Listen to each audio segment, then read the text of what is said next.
Historians and history buffs, pay attention, because in this video, we're talking about why the historical cowboy matters to today's society.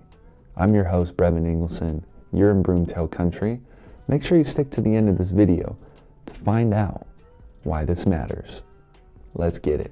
Ride, ride, ride on through time, far off the cities, they're whistling wine. The historical American cowboy matters to us today because we are influenced directly by what an American cowboy is. Here's what I'm talking about. If you ever go over to Europe and they find out you're an American, they're gonna maybe ask you a question. And that question is, so you're American? Are you a cowboy? Say it just like that. Disregard my weird accent there. But they're gonna say, are you an American cowboy? And we're gonna say, no, we're not. Because generally we're not. And American cowboys generally don't travel over to Europe. But if they do, they're gonna say, yeah, whatever. But the rest of the world views Americans as cowboys. And when they look at cowboys, they're seeing the dime novel and movie cowboy, the John Wayne type. And what that means for you is that they're gonna see you in a different light. They're gonna see you as somebody who dresses differently, somebody who acts differently and talks differently, who adheres to a certain moral code. That's what they're gonna see when they look at you. Not if you're like this little girl and blah, blah, blah, you get your nails done, no. I'm talking about if you're a male and you go over to Europe and you dress anything Western type, they're gonna think you're an American cowboy. And the historical definition of American cowboy is somebody who rides horses and tends somebody's cattle. So if you don't do that, you're not a cowboy. And if you're in a conversation with somebody and they think that you're a cowboy, it would be great if you told them that you weren't. If you're not a cowboy. If you are, go for it. I don't care. Do you? But the historical definition of cowboy matters today because there's a lot of people out there who claim to be something they're not. And I made a video about this before. And if you haven't already, make sure you go and check it out. And also, feel free to like this video so we can get this word out. The historical cowboy impacts us in a variety of ways today. So, when we interact in our society, there is a saying that somebody who doesn't adhere to the rules, somebody who isn't a team player, has the cowboy mentality. What that means is that they're willing to do rough and tough things without the approval of their boss or their leader, or they are always getting into trouble. I don't agree with labeling that the cowboy mentality.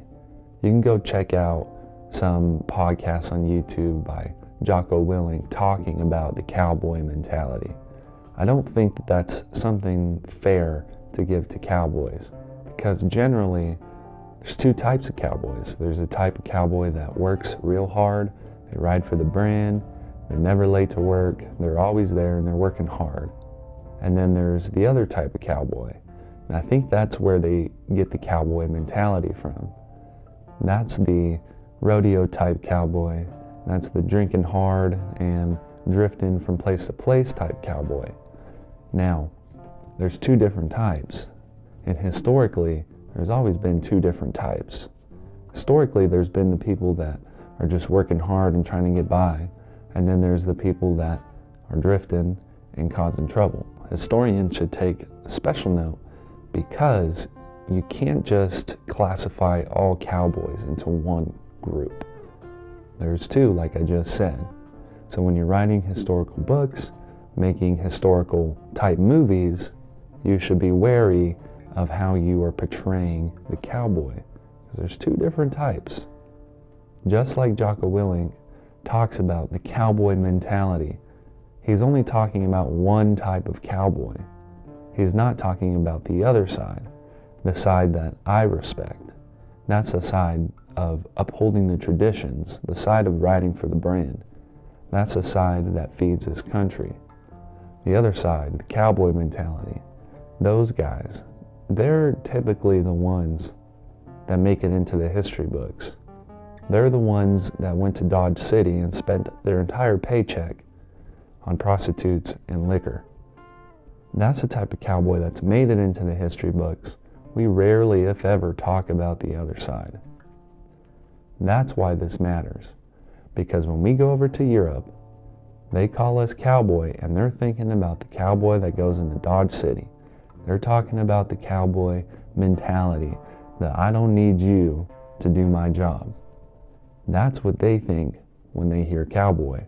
But you and I, we know different now. We know that we want to be the right type of cowboy. We don't want to be the bad type. We want to research and honor the right type of cowboy. We don't want to focus on the negative. And in fact, most cowboys don't really fall into the negative. And if they do, it's when they're really young. Otherwise, they're just not going to last.